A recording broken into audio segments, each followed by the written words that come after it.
So what is the link between the meat industry and the pork industry and antibiotic-resistant bacteria? Do you want to go first?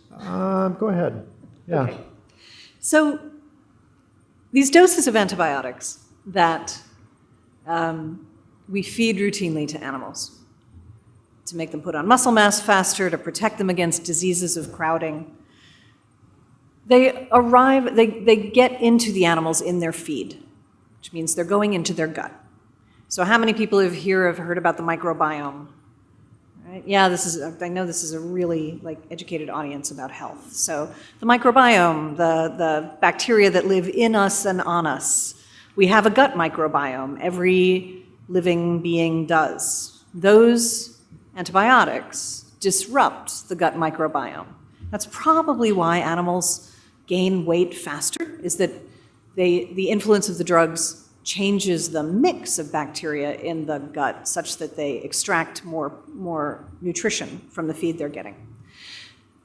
But what happens when those antibiotics arrive in the gut is the same as what happens to antibiotics anywhere else, to bacteria anywhere else that they're encountering antibiotics, is that some bacteria die and some survive. And they survive because they happen to have mutations that protect them against the attack of antibiotics.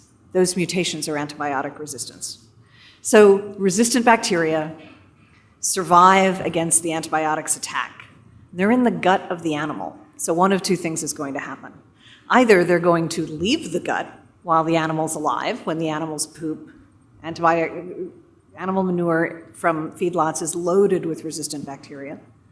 And then those resistant bacteria can leave the farm in storm runoff, in groundwater, as dust on the wind, on the feet of insects and rodents, on the skin and clothing of farm workers. Those bacteria leave the farm carrying their resistance DNA and then move through the environment on pathways that we really can't track. Or they contribute their DNA to other bacteria. So that's what happens while the animals are still living. But what if the animals are killed, which is what they're on the feedlot for, right? Is that they're there to be turned into meat. We take them to the slaughterhouse, we disassemble them from animals into meat, and at some point the contents of the gut, which contains those resistant bacteria, splashes on the meat. And those resistant bacteria travel on the meat that the animals become into home and restaurant kitchens, where they contaminate our kitchens, and if we don't cook the meat to the temperature of the surface of the sun, they survive so that we consume them. And in that case, they cause antibiotic-resistant foodborne illness, like salmonella and E. coli, for instance. Every year, there are outbreaks of drug-resistant foodborne illness. I'm going to talk about one of them tomorrow morning in my talk. And they very clearly track back to the use of antibiotics on farms. So the short answer of the TLDR of that very long answer is that the problem with antibiotics used in the meat industry is that they push the development of drug-resistant bacteria on farms, which then leave farms in a variety of ways to threaten the health of people, not only who are meat eaters, but people who even have no connection to that farm, who are just happen to be living their lives in an environment where resistant bacteria can move around freely. How'd I do? So that was great. Thank you. So I have a little different way of approaching that question. So what ties these industries together? You just heard a fantastic explanation from sort of a bacteria point of view, from a micro point of view. Let's take a step back and look at communities and power, because that also ties them together. In all these industries, they are taking a very cheap feedstocks, corn and soybeans mostly, and it's cheap, by the way, because in part, you and I and the entire country has supported huge investments into those industries to make them cheap. That's why they're still cheap, but there's other reasons too, but that's a big one. So they're taking those very cheap feedstocks, and what are the big Where's the corn belt, the soybean belt? It's mostly in the middle of the country, but there's also some pretty significant grain production, for example, in parts of the eastern seaboard, near North Carolina, for example. It's widely grown, but it's definitely concentrated in a few areas.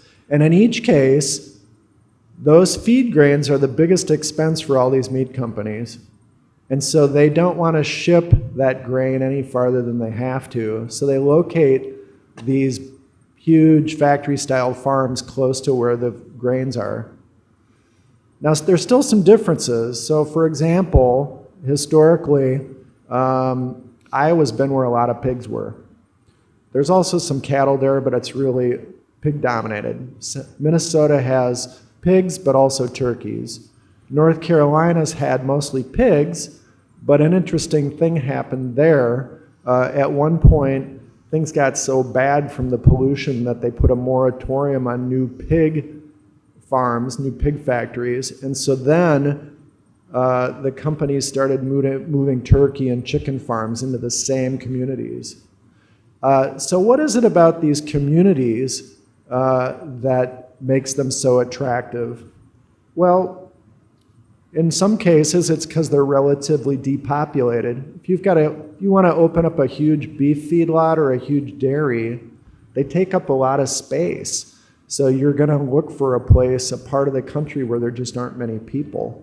And so eastern Colorado, western Kansas, the panhandle of Oklahoma, these are big beef feedlots. Unfortunately, I think one of the factors in eastern North Carolina is that it was primarily African American. And there was an agricultural tradition there, but they are communities without a lot of political power. And they've been targeted, I think, is fair to say, for siting an awful lot of these large animal facilities in a very small amount of area.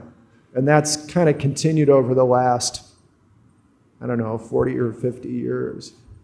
And so some of these meat companies like Smithfield actually started off as family businesses, but they're so far beyond that now. They've gotten very, very large very, very quickly.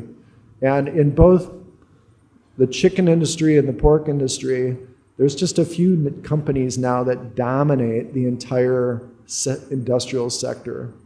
So, those are names that you mostly recognize. It's the Purdue's and the Tyson's and the Smithfields. And so they carry a lot of weight in the areas in which they operate. Now, what's interesting is some of those companies started off creating protein from chickens, but now they're looking for other proteins to create as well. And so I think if the trend lines hold true, you're going to see consolidation, and you're going to start seeing the same companies becoming involved, not just in pork, for example, but pork and beef, because they're buying the same feed, they're using the same basic techniques, they need the same kind of supply chains, so why not just keep getting bigger and bigger and bigger?